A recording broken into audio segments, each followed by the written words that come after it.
நான் சொல்லட்டுமா, சாகிற வரைக்கும் குத்துறவன் இருப்பான். சாகிற வரைக்கும் முதுகும் குத்தும். இது மாறாது. நான் என்ன மாத்திக்க போறேன். பக்கத்துல பார்த்து சொல்லுங்க, பக்கத்து வீட்டுக்காரன் உங்களை சுத்தி காம்பவுண்ட் வால் போட்டான், அதாவது சுற்றுச்சுவர் மதில் சுவர் கட்டி விட்டான். என்ன பண்ண போறீங்க? என்ன பண்ண போறீங்க? ஆமாய்யா, சுத்தி செவரு வச்சிட்டியா, மேலேயும் ஒண்ணு வச்சு என்ன சமாதி ஆக்கிரு அப்படின்னு சொல்ல போறீங்களா? முன்னாடியும் செவரு வச்சிட்டானா, பின்னாடி செவரு வச்சிட்டானா, வடது பக்கம் செவரு வச்சிட்டானா, இடது பக்கம் செவரு வச்சிட்டானா? நான் கர்த்தருக்கு காத்திருக்கிற கூட்டம், இப்ப நான் பறக்க போறேன்னு பறக்க போறீங்களா? ஒரே பிரச்சனை தான். அது எப்படி நீங்கள் அணுக போகிறீர்கள்? அதை சமாதியா பார்க்க போறீங்களா, இல்ல கழுக போல பறந்து அபாரமான உயரத்துக்கு போக போறீங்களா? நீங்க எல்கேஜி ஸ்டூடெண்டாவே நீங்க இருந்தீங்கன்னா, செவருவிஸ்டாம் பிரதர், செவருவிஸ்டாம் பிரதர், செவருவிஸ்டாம் பிரதர், இன்னும் கொஞ்ச நாள்ல செத்து போயிடுவோம் போல இருக்கு பிரதர், இன்னும் என்ன கல்லறை ஆக்கிடுவாங்க பிரதர், நீங்க வந்து சீக்கிரம் அடக்கம் பண்றீங்க பிரதர், தோ வந்துடுறோம்.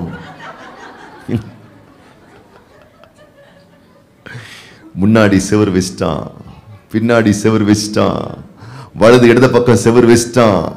என்ன பண்ண போறேன்? பறக்க போறேன், பறக்க போறேன். பறக்க பிறந்த பிள்ளைகள் என அப்படிப்பட்ட ஒரு அபிஷேகம் இருக்கு.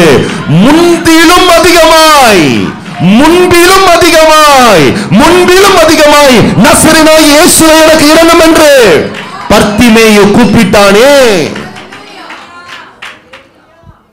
மொல்லமா தான் கூப்பிட்டான். நசரேயனாகிய இயேசுவே, தாவீதின் குமாரனே இறங்கும். சுத்தி இருக்கிறவங்களாம்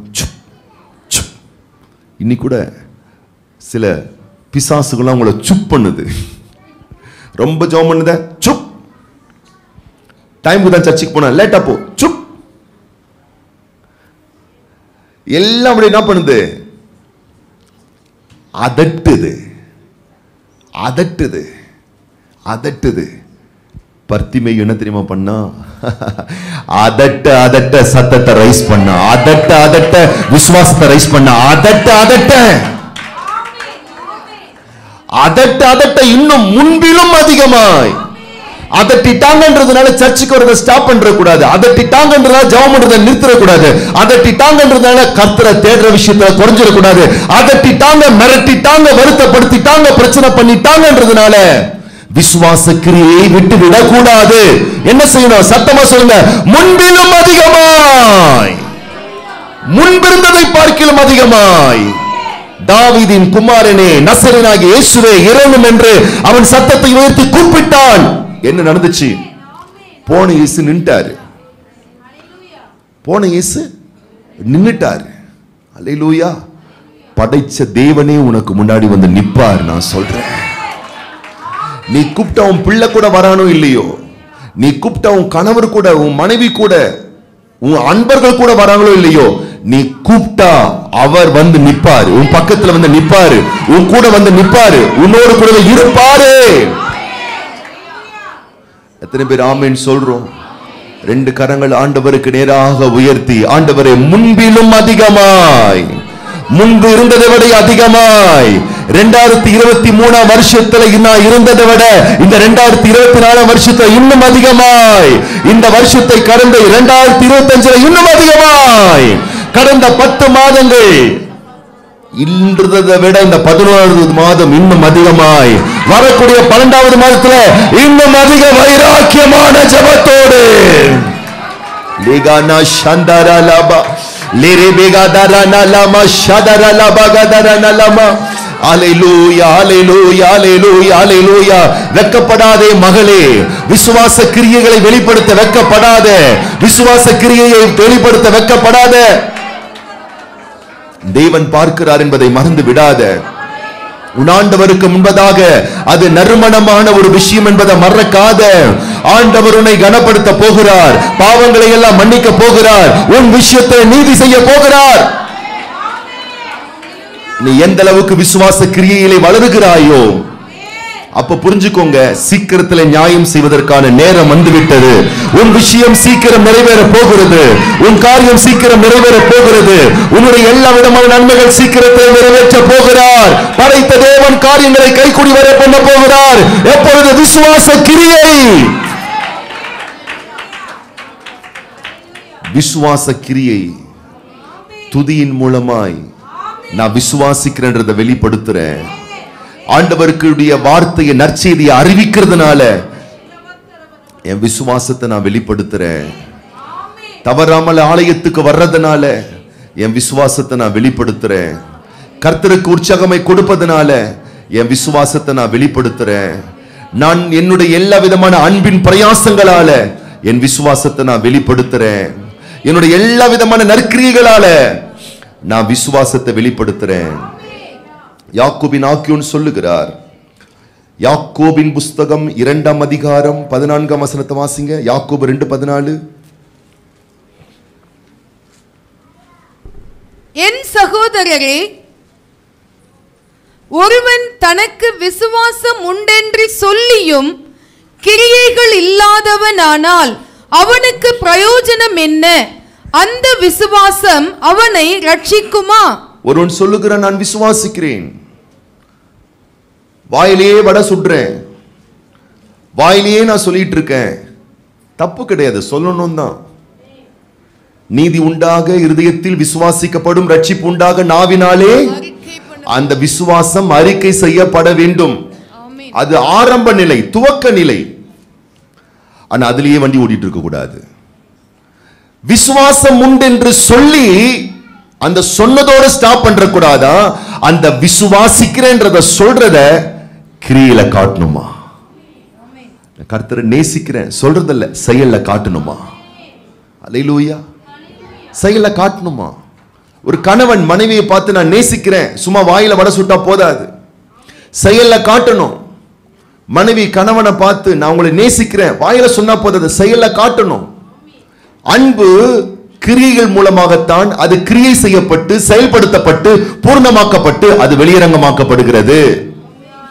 அப்போ விசுவாசம் உண்டு என்று நீ சொல்ற நல்ல விஷயம் தான். ஆனா சொன்னதுக்கு அப்புறமா கிரியைகளே இல்லாமல் இருந்தால் அவனுக்கு பிரயோஜனம் என்ன? அந்த விசுவாசம் அப்படின்னா அந்த விசுவாசத்துல ஒரு பலனும் இல்லைன்றாரு. அப்படிப்பட்ட விசுவாசத்தினால எந்த விதமான பலனும் இல்லை, பயனும் இல்லை என்று சொல்லப்படுகிறது. அப்ப எத்தனை பேர் நம்ம நம்புறோம்? நான் ஆண்டவரை விசுவாசிக்கிறேன் அப்படின்னா சொல்றதில்ல, ஆலயத்துக்கு வருவதின் மூலமாய், ஆண்டவருக்கு கொடுப்பதின் மூலமாய், நல்ல செயல்களை செய்யறதின் மூலமாய், நான் நற்செய்தியை அறிவிப்பதின் மூலமாய், என் ஜெப வாழ்வின் மூலமாய், என் ஆராதனையின் வாழ்வின் மூலமாய், ஆண்டவருடைய நல்ல நாமத்தை மகிமைப்படுத்துவதன் மூலமாய் அந்த விசுவாசத்தை நான் வெளிப்படுத்துற கிரியின் மூலம் காட்டுற அந்த விசுவாசம் தான் ரட்சிக்கும். அதுதான் காப்பாற்றும், அதுதான் பயனை கொடுக்கும், அதுதான் மிகப்பெரிய பலனையும் கொடுக்கும். எத்தனை பேர் ஆமென் சொல்றோம்? அல்லேலூயா. பிள்ளை வந்து சொல்லுது, mummy I love you, daddy I love you. ஆனா டாடி சொல்றது எதையும் அது கேட்க மாட்டேங்குது, மம்மி சொல்றது எதையும் கேட்க மாட்டேங்குது. கத்து வைக்குது, டென்ஷன் பண்ணுது, கடுப்பேத்துது. மம்மி நீங்க என்ன பண்ணுவீங்க? இது ஃபேக் லவ். இது சொல்வது மட்டும் அன்பல்ல, அதை செயலிலே காண்பிப்பது, கீழ்ப்படிவது, சொல்றதை ஒபே பண்றது, அதுதான உண்மையான அர்த்தமாய் அமைகிறது. அதே தான் ஆண்டவரும் எதிர்பார்க்கிறாரு. சொல்றது அல்ல, என் பிள்ளை அதை செயலை காட்டுது. ஒவ்வொரு நாளும் அதை நாம் நடைமுறைப்படுத்த வேண்டுமாம். பாருங்கள் 21:4-21 வாசிங்க பார்க்கலாம். யாக்கோபு 2:21 வாசிங்க. நம்முடைய பிதாவாகிய ஆபிரகாம் தன் குமாரன் ஈசாக்கை பலிபீடத்தின் மேல் செலுத்தின போது கிரியைகளினாலே அல்லவோ நீதிமானாக்கப்பட்டான். விசுவாசம் அவனுடைய கிரியைகளோடு கூட முயற்சி செய்து கிரியைகளினாலே விசுவாசம் பூரணப்பட்டதென்று காண்கிறாயே. விசுவாசம் கிரியைகள் செய்யும் பொழுதுதான் அது பூர்ணமாக்கப்படுகிறது. பூர்ணமாக்கப்பட்டது என்று காண்கின்றாயே. அப்படியே ஆபிரகாம் தேவனை விசுவாசித்தான், அது அவனுக்கு நீதியாக எண்ணப்பட்டது என்கிற வேத வாக்கியம் நிறைவேறிற்று. அவன் தேவனுடைய சிநேகிதன் எண்ணப்பட்டான். க்ளோஸ் ஆயிட்டான் இப்போ. அல்லேலூயா, அல்லேலூயா. ஆமா, நண்பன் நண்பன் சிநேகிதன் வாயிலேயே வட சுடுறது இல்ல, அது செயல காட்டுறது. இவன் செயல காட்டினதுனால மனுஷனுக்கு மட்டுமல்ல கடவுளுக்கே ஃப்ரெண்ட் ஆயிட்டானா, தேவனுக்கே ஃப்ரெண்ட் ஆயிட்டானா. யோசித்து பாருங்க, எப்படிப்பட்ட ஒரு பாக்கியமான ஒரு அனுபவம், எப்படி ஒரு புண்ணியமான புனிதமான ஒரு அனுபவத்தை தேவாதி தேவன் தரார் பார்த்தீங்களா? அப்போ இந்த உலகத்துல நமக்கு கிடைக்க பெற்ற பெரிய பாக்கியம், பெரிய புண்ணியம், கிரியைகள் மூலம் நாம் அங்கீகரிக்கப்படுவது. அல்லேலூயா. அன்பின் பிரயாசங்கள் மூலம். அப்ப நான் சொல்றேன், ஒவ்வொரு நாளும் தெரிந்து கொள்ளுங்கள், உங்களுக்கு மார்க் போட்டுக்கிட்டே இருக்கிறார். நீங்க நினைக்காதீங்க படிக்கிற உங்க பிள்ளைகள் தான் பள்ளிக்கூடத்துக்கு போய் படிக்கிறாங்கன்னு நினைச்சிடாதீங்க. நீங்களும் நானும் ஒவ்வொரு நாளும் ஒரு பள்ளிக்கூடத்துல தான் இருந்துகிட்டு இருக்கோன்றத மறந்துடாதீங்க.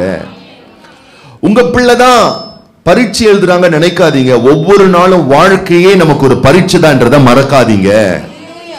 ஒவ்வொரு நாளும் தேவன் நமக்கு மதிப்பெண் இட்டு கொண்டுதான் இருக்கிறார் என்பதை மறந்து விடாதீர்கள். நீங்க செய்கிற ஒவ்வொரு நற்கிரியைக்கும் மார்க் இருக்கின்றத மறந்துடாதீங்க. அல்லேலூயா. அப்ப அந்த நற்கிரியை செய்யறதுக்காகத்தான் அவர் ஒவ்வொரு நாளும் ஜீவனை கொடுக்கிறாரு, உசுரை கொடுக்கிறாரு, நல்ல குடும்பத்தை கொடுக்கிறாரு, ஞானத்தை கொடுக்கிறாரு, வசதியை கொடுக்கிறாரு, வாழ்க்கையை கொடுக்கிறாரு, பலத்தை கொடுக்கிறாரு. எதற்காக சொல்லுங்க பார்க்கலாம்? பரீட்சை எழுதுறதுக்கு தான். அல்லேலூயா. ஆமா, கடுப்பாகிற நேரம் கடுப்பா செய்யலாம், ஆனா அன்பா செய்றீங்க பாத்தீங்களா, ஆண்டவர் போறாரு 100 மார்க். கடுப்பா செய்றீங்க பாத்தீங்களா, ஏற்கனவே எடுத்த 100 மார்க் மைனஸ் ஆகுது. அல்லேலூயா, அல்லேலூயா. சோற பொங்கி அத்தானுக்கு நீங்க வைக்கும் போது எப்படி வைக்கலாம்? இந்த மனுஷனுக்கு எத்தனை வந்து வைக்கணும், வேற வேலை இல்லை, மார்க் மைனஸ் ஆகுது. கல்லானாலும் கணவன், புல்லானாலும் புருஷன், ஏன் புருஷன் மாதிரி வருமா அப்படின்னு அரசன மாதிரி நினைச்சு அன்பா பரிமாறீங்க பாத்தீங்களா, அப்ப வருது மார்க் 100 எக்ஸ்ட்ரா. அல்லேலூயா. அதே அன்போட மாமியாருக்கு கொடுக்கும்போது எக்ஸ்ட்ரா 200 மார்க் போடுறாரு. அதே ஆகாரத்தை நாரதர் வேலை பண்ற நாத்தனாருக்கு வைக்கும் போது 300 மார்க்கா போடுறாரு. அதே ஃபுட்ட பக்கத்து வீட்டுல எப்ப பார்த்தாலும் உனக்கு சூனிய வைக்கலான்னு பார்த்துக்கிட்டு இருக்கா பாரு, அவளுக்கு நீ ஸ்பெஷலா செய்யும் பொழுது 500 மார்க் போடுறாரு. அல்லேலூயா. எப்ப பார்த்தாலும் உன் மூஞ்சி முன்னாடி நல்லா பேசிக்கிட்டு பின்னாடி வெச்சு செய்யறா பத்தியா, 1000 பொற்காசு, 1000 மார்க் உனக்கு. நீங்க மார்க்க மைனஸும் பண்ணிக்கலாம், மார்க்க இன்க்ரீஸும் பண்ணிக்கலாம். மார்க்க இன்க்ரீஸ் பண்ணிக்கிட்டே இருந்தீங்கன்னா அது உங்களுக்கு அற்புதமான பலனை, ரட்சிப்பை, மீட்பை, விடுதலையை, உயர்வை, அதை சீக்கிரத்திலே உங்கள் விஷயங்கள் நிறைவேறுவதை நீங்கள் பார்ப்பீர்கள். அதுக்குதான் பவுல் தெசலோனிக்கேயர்ல எழுதுறாரு, விசுவாசத்தின் கிரியை, அன்பின் பிரயாசம், நம்பிக்கையின் பொறுமை. அல்லேலூயா. இதை நடைமுறைப்படுத்த நல்லா புரிஞ்சுக்கோங்க. மார்க் உங்களுக்கு இன்க்ரீஸ் ஆயிட்டே இருக்கு, மார்க் போட்டுக்கிட்டே இருக்கிறாரு, மார்க் அதிகமாயிட்டே இருக்கு, ரிசல்ட் ரிவார்டா உனக்கு வந்துகிட்டே இருக்கும். எங்க இருந்து வருதுன்னு தெரியாது, திடீர்னு ஒரு மணி ஆர்டரா வரும், ஒரு செக்கா வரும், ஒரு பேங்க்ல ஒரு அக்கௌண்டா வரும், ஒரு அக்கௌண்ட்ல ஒரு அமௌண்டா வரும். யாருமே தெரியாது, முன்ன பின்ன தெரியாத ஒரு நபர் ஹெல்ப் பண்ணிட்டு போயிருவாங்க. யாருமே தெரியாது, சகாயங்கள் தேடி வரும். எல்லையற்ற ரகத்துல ஆசீர்வாதங்கள் எண்ணிக்கை கடங்காத விதத்துல வரும். வரவேண்டிய வியாதிகள் ஸ்டாப் ஆகும், பிரச்சனைகள் ஸ்டாப் ஆகும், விபத்துகள் ஸ்டாப் ஆகும், விபரீதங்கள் ஸ்டாப் ஆகும், கொடுமைகள் ஸ்டாப் ஆகும், கொள்ளை நோய்கள் ஸ்டாப் ஆகும், நோய் தொற்று ஸ்டாப் ஆகும். இதெல்லாம் எப்படி நடக்குது? உன்னுடைய விசுவாசத்தின் கிரியைகள், உன்னுடைய அன்பின் செயல்கள், உன்னுடைய நம்பிக்கையின் பொறுமைகள், இதெல்லாம் உனக்கு ஒவ்வொரு நாளும் நன்மைகளை கொடுத்துக்கிட்டே இருக்கும். மனுஷன் எதை விதைக்கிறானோ அதையே அறுப்பான் என்ற மாறாத பிரமாணம் பூமியில் இருக்கிறபடினால் அன்பு பிள்ளைகளே, விசுவாசத்தின் கிரியையை அதிகரித்துக் கொள்ளுங்கள். நீ கர்த்தருக்கு கொடுக்க கொடுக்க அவர் உனக்கு கொடுத்துக்கிட்டே தான் இருப்பாரு. நீ காருண்யத்தை வெளிப்படுத்த இறக்கம் உனக்கு வந்துகிட்டே தான் இருக்கும். மாறா ஒண்ணு செய்யும் போது மார்க் கம்மியாயிட்டே போகுது. அல்லேலூயா. ஆமா, நல்லா அன்பின் செயல்பாடோட, புண்ணிய செயல்பாடோட, நற்கிரியோட அப்படியே பாஸ் மார்க் கிட்ட வருவீங்க பாருங்க. அப்பதான் ஏதாச்சும் ஒன்று இடகுடமா நடக்கும். அப்படி விசுவாசம் புஷ்ன்னு இறங்கின மாதிரி ஆயிடும். ஆகவேதான் வேதம் சொல்லுகிறது, என்ன வாழ்வில் எப்படிப்பட்ட சோதனைகள் வந்தாலும் அதிக விலையேற பெற்ற உங்கள் விசுவாசத்தின் மேல் நீங்கள் உறுதி உள்ளவர்களாய் ஜெபிக்கிறவர்களாய் இருக்க வேணும். எத்தனை பேர் ஆமென் சொல்றீங்க? ஆகவேதான் சோர்ந்து போகாமல் எப்பொழுதும் ஜெபம் பண்ணுங்கன்னு லூக்கா 18 இயேசு கிறிஸ்து சொல்றாரு. அல்லேலூயா. சோர்ந்து போகாமல் நற்கிரியைகளை செய்து கொண்டே இருங்கள், சோர்ந்து போகாமல் ஜெபித்துக் கொண்டே இருங்கள். உங்களுடைய விசுவாச கிரியைகளுக்கு மிகுந்த பெரிய பலனை காண்பீர்கள்.